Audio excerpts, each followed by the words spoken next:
A brow defines your whole makeup look, and today I'll be sharing with you some important steps that I use to achieve a flawless brow finish.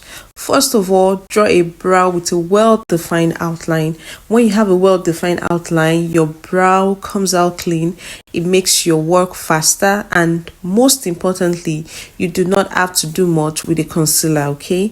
After that, you move on to conceal the head of the brow, which is the beginning of your brow, with your foundation shade or a concealer that is your shade.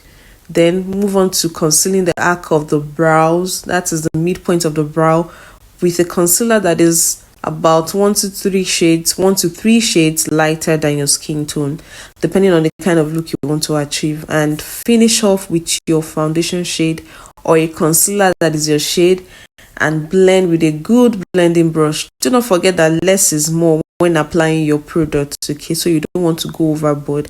If this was helpful, make sure to save it and share with someone who might find it useful. Also, like, comment, and subscribe to my channel.